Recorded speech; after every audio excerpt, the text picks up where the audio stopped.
Okay, I'm here with industry legend, industry veteran, owner, driver, transport agitator, all-around good bloke, Gary Jackson. How you going, Gary? Thanks for coming. You're welcome, Steve. Mate, you've been supporting me and what my work for the last 8 years. Are you completely insane? You have to be. What would you say the biggest challenge of being my friend over the last 8 years has been? Probably like all things, if you're defending the truth, people don't want to hear the truth. You've been an owner driver for a very long time. How long now? 42 years. And in your experience, how would you say the industry's fared now compared to when you first started? When you think it can't get worse, it does incrementally, year by year. It grinds you down, it gets worse. Now, you are no stranger to the transport industry and the mishaps and the accidents and the crashes and the wild behaviour from motorists. Now, recently you're involved in an incident on the Gateway motorway where there was a motorist driving erratically and you were on the corporate media news. Please explain what happened, and we're going to add that footage to this clip for everyone to have a look at, but just in your own words. On that morning, roughly around 7:30, there was a black transit van, like a courier, it worked for a courier company apparently, and he was swerving erratically from one side of the road to the other, and multiple times. It wasn't just once or twice. It just kept doing it. At one stage, he hit the Armco, he ran a van off the road. Every time a car tried to get past, he would aim his van at them and try and run them off the road. It wasn't at high speed. It was probably approximately 40 kilometres an hour. But there was a build-up of traffic, and I was about 3 car lengths back, and as one by one they got past, then it came my turn, and we'd approached around North Lakes, and he aimed the van at the bogey of the prime mover and hit the guards, and I just steered him over into the concrete barrier. Wasn't at high speed or anything, and I wedged him between the side of the trailer and the concrete barrier. He then proceeded, when I got out of the truck to look at him, he then proceeded to vomit. He was violently ill, but within minutes the police were on the scene and they got him out and took him away, but that case is still ongoing, you know. So something was going on, and then I noticed the black van and the talk on the UHF radio with the other truck drivers that this guy was driving erratically in a black transit van. Yeah. Next thing, he's up against the concrete and the trailer's up against his passenger side, and that's it, he stopped. Yeah, he had an intent, didn't he? Like, he had an intent that he knew that he didn't, for some reason in his mind, he didn't want anyone to go past. So he had a volition or an intent, but he didn't look very with it when he just passed out in the end. Like after a minute, he's leaning up against, he's gone to sleep or something. Yeah. Those sort of incidents that happen on the road over your career, how many would you say that you've actually had happen where people have been pulling these manoeuvres like that? Oh, it's countless. When you run interstate and you see it at night, they won't dip their lights, they're on the wrong side of the road, they cut in front of you, they slow down. We have, whatever the entity's called that license these people, they're driving beyond their ability or they're beyond their competence, whether it be speed or whether it mainly inattention. And they are a danger to all other motorists, and they're actually a pest. But Queensland Department of Main Roads and Transport, or whatever it's called, TMR, the New South Wales, Victoria, and every state's equivalent of these entities, they seem to let these people loose with no real practical experience. And it's like as if there was a generation of no good drivers, and now they've just bred more, and it's just to get home every day it's just a challenge every day to get home safe and keep everyone else safe. The safety regulator. Am I accurate in my description that the patients have taken over the asylum? Well, the entity National Heavy Vehicle Regulator just popped up out of nowhere. Is it really a national vehicle regulator if it isn't in two of the biggest states in Australia? Yeah, well, Western Australia and Northern Territory won't have anything to do with it, so how can they call themselves national? That's my point. You as a truck driver, you know the conditions, and we're not trying to convert the unconvertible to the church of higher conditions and respectful conditions of safe work. How would you describe the facilities that are provided to you as a transport operator, owner, driver, that you put hundreds of thousands of dollars on the line, your life, you're not with your family, your children miss out? What sort of services do they actually provide you over your 42 years, including the benefits of the National Heavy Vehicle Regulator? Well, I went to Newcastle out of Brisbane a few weeks ago, and yeah, finally, after all these years, it has improved.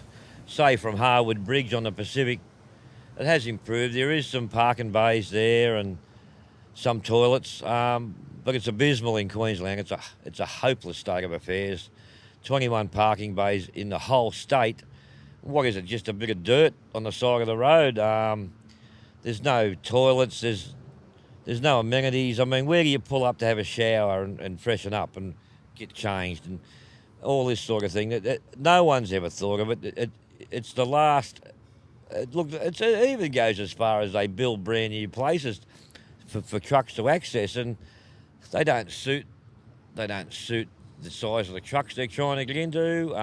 You're trying to get a semi-trailer or a B-double into these places, and it's the last thought. Their dock sizes, everything across the board is just anything to do with transport is a very last-minute thought about it. So no one's prepared to spend any money to give us amenities that we need, and we need. I mean, Victoria did it years ago. They've got fairly well spaced on the highway places to pull up, well off the road, well out of danger, with toilet facilities at least. I can't remember if there's showers amongst those facilities there, but in a COVID-19 world, would you actually use a shower on the side of the road at a public facility when they don't even empty the bins? How are they going to clean the COVID? Yeah, well, that's a whole question, and I face it every day. I mean, different distribution centres have different rules. The guys inside are not wearing masks, but they think the truck drivers have to. Look, this is just a total mess. I mean, the whole industry is a total mess, and I don't know where you start with it without throwing the whole COVID-19 in onto the scrap heap of mess that it is. Well, let's pretend that COVID-19 isn't a thing just for a second, and that you and me are just having a normal conversation. I'm going to take you back a couple of years. You're working, loading timber, and something happened to you. You were badly injured, and it was caught on film. We're going to show that footage now.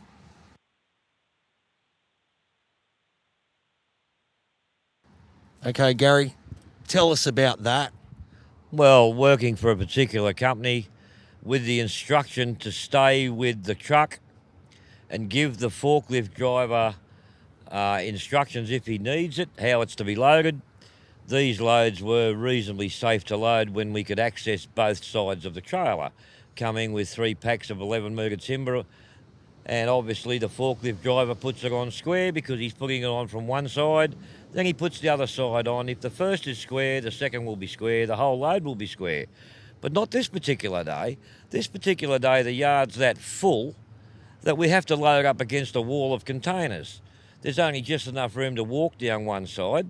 So I'm standing behind the trailer, giving instructions to the forklift driver, who was either deaf from the machine or he was ignorant.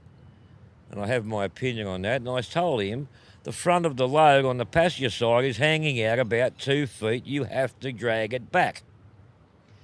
Well, whether he ignored me or not, he aggressively shook the load. The tines of the fork were thicker on that old fork than what the later model ones subsequently they got later on. And they jammed between the timber packs. He shook the load up and down. A pack came apart on top, fell backwards, hit me, and it's on film how it happened. And I was supposed to be there supervising, but the company I work for said that I walked into it. Now, the state of your injuries, they're quite graphic and they're quite painful from what you've told me. What sort of assistance were you granted when you were injured at the time? No one helped me off the hot concrete. I had blood streaming down both arms. I must have fell down on a couple of pebbles or something that, broke the skin. And one of the bosses came down and said, his exact words were, just go up to the toilets and wash all that shit off your arms. So I hobbled, I got up, I smashed in the side of the top of my thigh, hip region, subsequently turned black with bruising for 6 weeks more. I was off work for 6 weeks. Who paid you for that 6 weeks that you had off from your injuries? No one. Okay, sorry, keep going. After an hour and a half, I started shaking pretty violently in the portable shed in that yard. Was it a first aid hut? No. Were you given first aid? There was hardly anything there in the first aid kit. Was there? So there's no first aid room, no first aid facilities. Was there a first aider on site? No. Did you have your own first aid supplies? No. Okay, keep going. I started to shake pretty violently. I didn't know what was going on, and one of the girls thankfully rang the ambulance after an hour and a half, which they came out and gave me a couple of hits of the painkiller morphine, I suppose it was, and took me to hospital, and they let me go. I had an overnight stay in hospital, but 6 weeks I couldn't walk. There was a lot of pain. And it went on for 6 weeks till I had to get back to work. The pictures are quite graphic and we're going to show them. So at first they told me, the employer, my statement has to match the head forkies. And I said, well, it won't, because he thinks I'm down the side of the trailer, but I wasn't. I was behind it. There's a clear video. Yeah, you'll see it in the video. Then I was told that if I made a claim, I'd be terminated. And then I was told that to make a claim, but their insurance company will destroy me and embarrass me. In the end, did you receive any compensation? Yeah, I received some. Was it adequate to cover the 6 weeks you had off, the hospital stay, the pain, the suffering, and the loss of work? In my opinion, no. I'd recommend anyone who ever gets hurt, you keep going to your own doctor and you keep getting it checked. You don't rely on the insurance company doctors. Have you ever been in a situation as an owner driver contracting to anyone that they haven't paid you what you were due and you lost everything? That happened twice. It's happened twice, really. But once you lose everything, you can't lose it all over again. The first one was 10 years ago with a crowd called VIP Transport, based in Sydney. Had a Brisbane branch, promised me the world, wrote out a contract, basically saying that I am, and I can show you that says I'm a permanent subcontractor, working solely out of their Henry yard, earning $7,000 a week, excluding GST. They wanted me to buy 2 flat-top trailers with pins and a taut liner. I did so. I was in debt, and then they just didn't come forward with the work. Their operations manager, after years of struggling and going back on the highway, trying to survive. Their head operations manager in Brisbane, his name was Emmett O'Brien, and he came down and said, I'll tell you what I'll do, mate, I'll sell your trailer and we'll cash you up. You're going to lose your house, which I did 6, 7, 8 weeks later. He took the Taut-Liner trailer, he sold it to another subcontractor, promised him the work, which he never got, and the trailer was only worth 10 grand at the time, and he pocketed the money. And then the house went. I had the option to sell it, though, before they took it off me. But you end up losing everything. And I've got a piece of paper saying that I am a permanent and I work solely for them and I earn whatever it said, $7,000 a week. That's a very expensive piece of toilet paper to have alongside all the documents and stuff that I've ever gathered.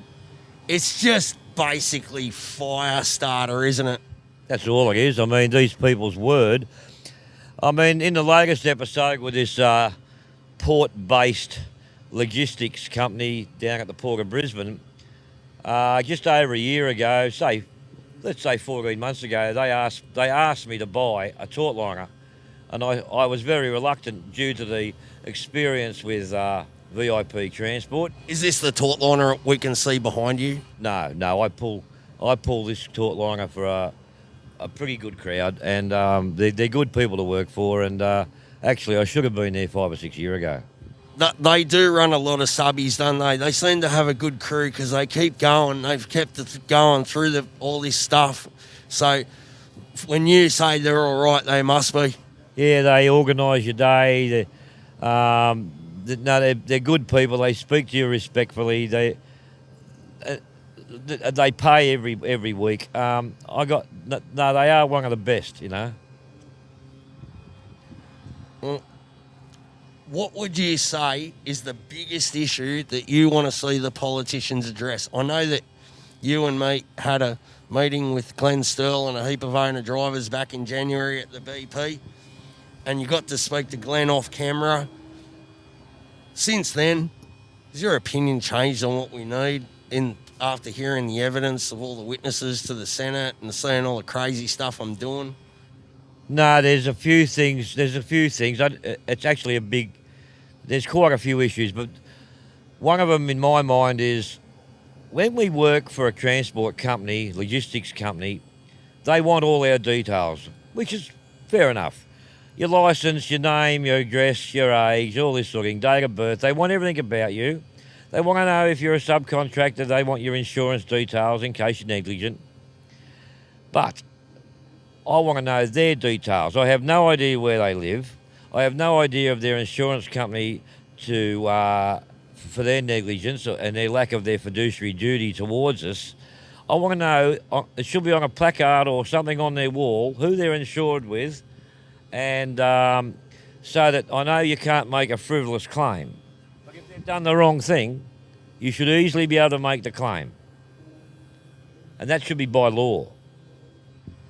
You're way too smart to be a truck driver, Gary, because you can understand the exploitation, the slave market, the criminal market, the actual criminal cartel that is going on, killing these drivers, putting owner drivers out of work. It's a disgrace, isn't it? They should all be ashamed of themselves. They're all feckless, gaslighting parasites, aren't they, Gary? I wouldn't go all, but I'd say there's a big number. I mean, I've had a bloke in Sydney with a major contract for a big supply chain, and I've got in from Brisbane, and I'm tired, and I'm sleeping in the truck, but he wants me to help hand load that truck all day and then sign a declaration that I'm fit for work and I've had enough rest, but still be in Brisbane or Rockhampton or wherever he was sending me, Melbourne or whatever, early the next morning. And all right, that was 10 years ago, but these are the practices that are there. It's the master-slave relationship. If you don't like it, there's the gate. It's only got worse. It was bad enough 40 years ago, but it's bad. It's just as bad now. And guys, there's people out there. They want to drive. That's what, in their head. That's what they want to do for a living. But my message to you is, you get old quicker than you think, and your family life is worth more than any particular job. Some people in the industry that claim to represent truck drivers have been extremely critical of my methods, yet their propaganda and feckless gaslighting to keep the status quo, they cannot compete with this, can they, Gary? Oh, the truth will out. I mean, maybe they don't like the way you say it, or maybe they don't like it because it's out of your sheer frustration. Don't worry, I hear you. I've been frustrated. Sometimes you've got to try and switch off from it, but it's hard when it is your bread and butter, it is your livelihood. Well, I don't get paid any money for this. I do this as a charity to my workmates because I've got nothing else to do. And how can I go wakeboarding or fishing when I know that this shit's going on? It's just impractical. And my brain cannot function as to how... Listen to that beautiful sound. How can they dish out platitudes, the same stuff, and say I'm a loose cannon and I'm bad for the industry when there's a pile of dead truck drivers 1,000 high, rotting in the sun underneath their carpet that they've kicked them under? It's not me. I'm just pointing it out.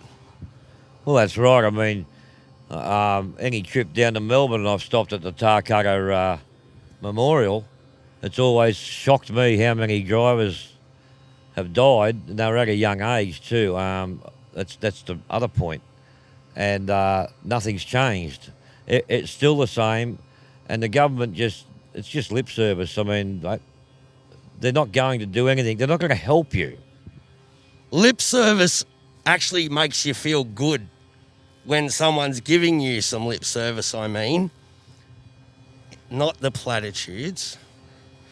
But let's just say, for instance, right, that the industry is going to get consulted and they're going to have a safety board and they're going to accreditate all these bad drivers off the road and they're going to build 2,000 parking bays before Christmas. Would you encourage your daughter then to drive trucks? The industry will have to change. I mean, look at the attitude of the government or anyone connected when the subject of the road being a workplace. Okay. So even if all of those things was to happen, you still wouldn't encourage your daughter to come to the industry? Well, I wouldn't encourage anyone because the money. Let's face it, we're only here for the money. I'm here for the love. Yeah, the lifestyle where you can't find anywhere to eat, where you can't find anywhere to properly to pull up. Yeah, people say it's a lifestyle. Well, it ain't much of a lifestyle, and thousands of broken marriages are the evidence of that. You're not a real truck driver until you've been divorced 3 times. Is that true? Yes, they say the biggest the biggest winners out of the transport industry are the ex-wives. I thought that was quite funny, but it's not. But it's not really. The person to make the most amount of golf per round of golf played is Tiger Woods' ex-wife. That could be right, wouldn't it? Therefore, shining a light on the industry, there's plenty of ex-wives that have never driven a dollar, but they've got plenty out of it. If you shine the light on the industry don't like it. No, they really don't, and they come after me personally. They come after me because I joined the union 2 weeks ago. Can you imagine what the NHVR people must be saying when they worked out that I wasn't working for the union and I'm just a driver that's doing renegade media, and I actually schooled them, even though, yeah, I lost my cool and I called them all fucking parasites. But it's not illegal to say the truth, is it, Gary? No, it's like the bloke I used to work for. He said to me, do you realise that we are the richest and most powerful family on the Australian waterfront and we can make and destroy people? And I thought, you haven't made anyone lately. Well, I know that's in the bedroom. It's none of our business. That's a personal thing. But let's change the subject to an even better one. because we've talked about the good times, we've reminisced about how great it was and how we're going into the future. What are we going to do when the Australian government say thank you very much to the RAT Committee, the Senate Rural Regional Affairs and Transport References Committee, inquiry into road transport, and they table the report, and the government say thank you very much for your very excellent report, we'll let you know. What do we do then? It's up to the members. It's up to the drivers. The word is no. You'll have to come to this conclusion that 10 hours will be enough. Never mind begging for a permit to get 14 hours or more and all this advanced fatigue management and all this crap that they go on with. 10 hours, pull up, that's it. Hopefully you're at home.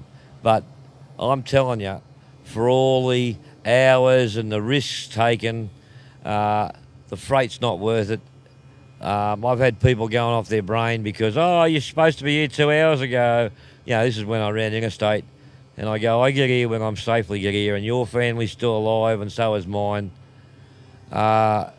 This is older eyes and older head looking at it. But for all of it, you just go easy, go steady, don't take the risk. I mean, anything goes wrong, you're never mind the chain of responsibility. You're the one that's going to get whacked first, and whacked hard. So why would you put yourself there and take the risk when if anything bad happens? Anyone you work for, they don't want to know you. You're on your own, son.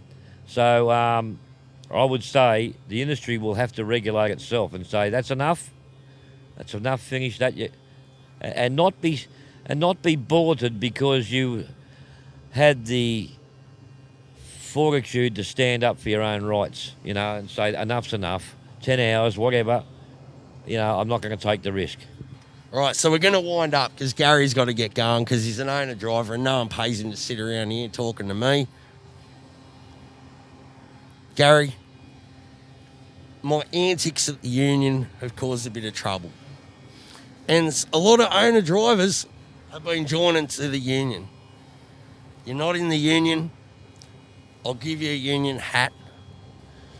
You're going to join with me and see if we can push this change now. If it doesn't work, we can all quit together. Yeah, I've been considering it for a while because the ideology of the union is it's kind of like the Labor Party. Well, it's member-based driven now. Yeah, and the voices of the members should be heard. What we need, reasonable. What is reasonable and what has to be fixed in this industry can only come from a unity. That's an ideological point, but you won't do it one-off. You won't do it on your own. So I would say that everyone should join together. As much as there's 10,000 different people and 10,000 different opinions at times, but there's a time to come under the one umbrella and push for safety, responsibility and ethics in this industry. Those are 3 words that we're going to try and introduce because they're not in the industry at the moment, are they? No, it's a bit few and far between, How can these gaslighting, feckless propagandists write to me on Facebook, right? Paragraphs of acid and venom towards me personally for what I do, but they won't send a simple email to the Senate about what's fucked and how to fix it. It's because they're all frightened. It's like the same guys were frightened of the RSRT. How about they're not frightened, they're just not actually people in the industry. They're gaslighting, feckless propagandists online that have never driven a truck in their life. Yeah, trolls and shills, yeah. They're not allowed here. Fuck them all, eh, Gary? Thanks for your time, mate. You're a champion. We're going to put all the footage on there. Gary Jackson has been one of my supporters for the last 8 years. He's come down to events. He's come to speak to senators when I've hooked up meetings. And he's taken his time out of his valuable time away from his wife, away from his family, and away from making coin to make you all better informed. Thank you, Gary. Stay tuned for more Transporting Corp. My thanks to Senator Glenn Stirl too for his involvement. Look, before we go, how do I get these drivers involved to send an email to rat.sen@aph.gov.au? It's a hard one, mate. Should I work some kind of voucher system out where it's $5 off at a establishment of the night? Any incentive will be good, mate. Well, apparently that's all where we go. So we might as well get $5 off a hand shandy for Steve-O. If you join the union and join me podcast, we're looking for sponsors out there.